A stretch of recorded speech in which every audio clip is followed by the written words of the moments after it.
In this video, we'll be working through some real past paper exam problems. I really encourage you to pause the video and try it for yourself first, and then go ahead and watch the video.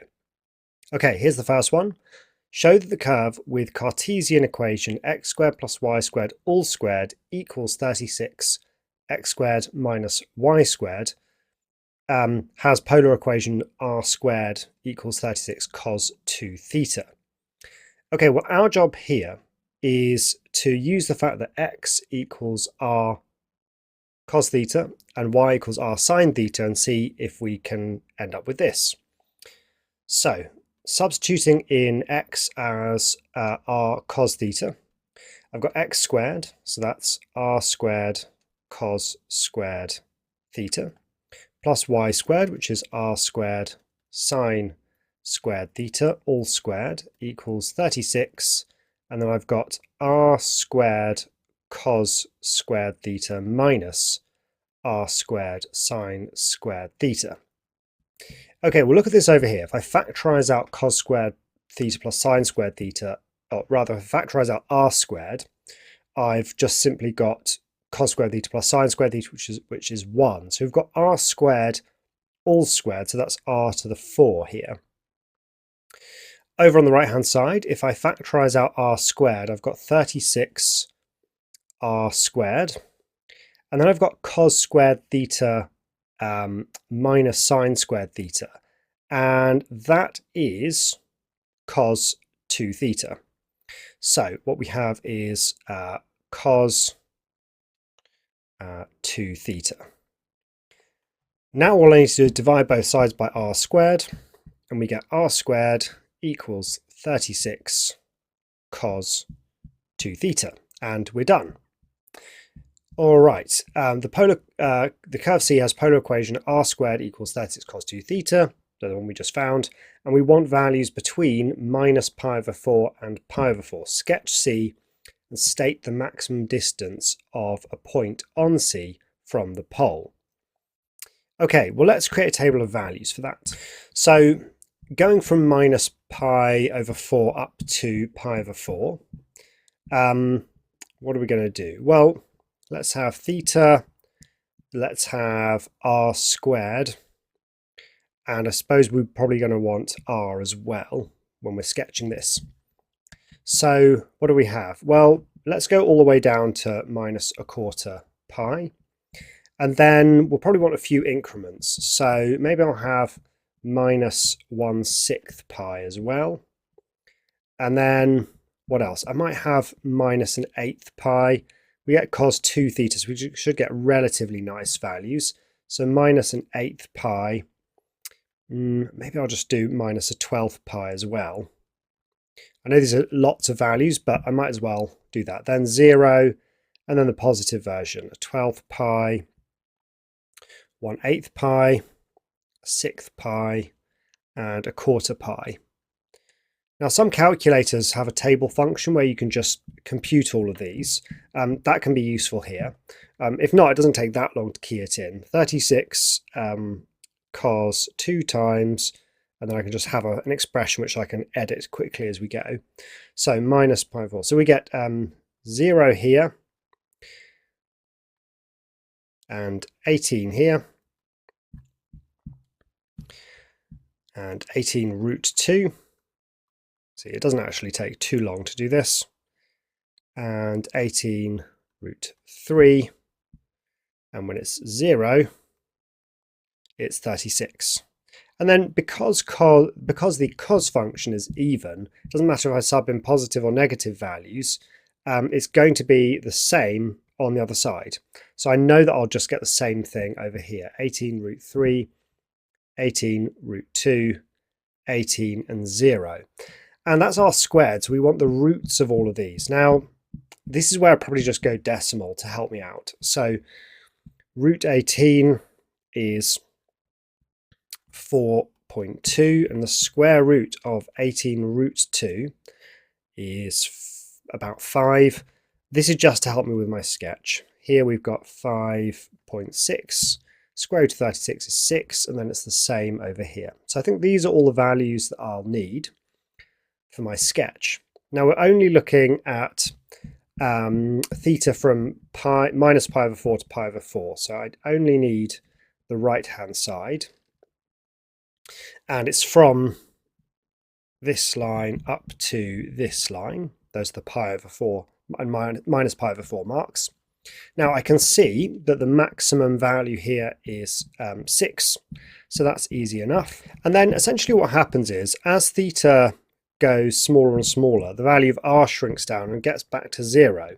So it's got to be heading in a tangent to this line.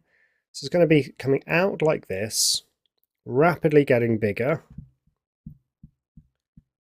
curving around and through there. Now how did I know it had to be that? Well, basically, if r has to start at 0 and then quickly gets bigger and bigger and bigger, maxing out at 6, I know that it could never go further than here, because then r would be bigger than 6. And I also know it's symmetrical because the cos function is symmetrical as well. And so there's my sketch. I'll write 6 there. I'll have theta equals 0 there for my initial line. And state the maximum distance. Max distance from the pole is 6. Okay, next question. Find the area of the region enclosed by C. So that's simply going to be, well, going back here, it's the integral between minus pi over 4 and pi over 4 of my curve. So that shouldn't be too difficult. So that's half times the integral from minus pi over 4 up to pi over 4 of r squared. Oh, r squared is just 36 cos 2 theta. So nothing to expand there. So I can just go ahead and integrate straight away here. The integral of cos 2 theta is half sine 2 theta. So we get 18 sine 2 theta between minus pi over 4 and pi over 4. Okay, subbing in pi over 4, I've got half of 18, so that's 9, times sine of pi over 2. Sine of pi over 2 is 1, so that's just 9.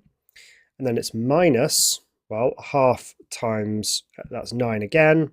And then we've got sine of minus pi over 2, which is minus 1. So 9 minus minus 9 is 9 plus 9, and it's 18. And so the area of that region is 18. Okay, next, find the maximum distance of a point on C from the initial line. Okay, so let's go back to this sketch here. The maximum distance from the initial line is saying what's the maximum vertical height it gets to. So the maximum vertical height is when dy by d theta is 0. I mean, it's when dy by dx is 0, but if dy by dx is 0, it must mean that dy by d theta is 0. So it's going to be somewhere around here, and it's of that point that we're looking for. So, or rather that distance we're looking for. So I know that y equals r sine theta. So for us, what do we have? We have y equals r. Now r is, well, it's the square root of that. So it's 6, well, root cos 2 theta. That's r. And we multiply that by sine theta. So a quick thought as to whether we could simplify this in any way using cos double angles. I don't think we can, because although cos double angles have squares in them, none of them are perfect squares. So I think we'll just leave it like that. So we want to find dy by d theta. So here's my u and here's my v. Maybe it's useful to actually write this out. U is 6 cos 2 theta to the half. I won't bother with a v because that's easy. So power comes down and drops by 1. So that's cos 2 theta to the minus a half, multiplied by the derivative of cos 2 theta, which is minus 2 sine 2 theta. Okay, so in total, what do we have? We have minus 6 sine 2 theta cos 2 theta to the minus a half.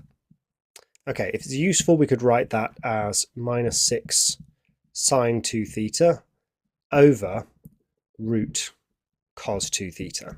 Okay, let's apply the product rule now. So we've got u v dash, so that's u v dash, which is cos theta, plus u dash v. So that's this times v, which is sine theta. So all of this times sine theta. So that's minus 6 sine 2 theta times our sine theta over root cos 2 theta. And all of that should equal 0. Okay, well, this actually helps us because I can just multiply through by root cos 2 theta, and I no longer have any roots because look, if I multiply through by root cos 2 theta, I end up with 6 cos 2 theta cos theta minus 6 sine 2 theta sine theta equals 0. I've spotted something, have you? Cos 2 theta cos theta minus sine 2 theta sine theta, we can imagine cancelling the 6's, that just looks like the cos addition formula, right? Remember, cos of a plus b is cos a cos b minus sine a sine b. So it's just like my a is 2 theta and my b is theta. And it's cos a cos b minus sine a sine b. So we're just cancelling those 6's and recognising that this is the same as cos of 2 theta plus theta.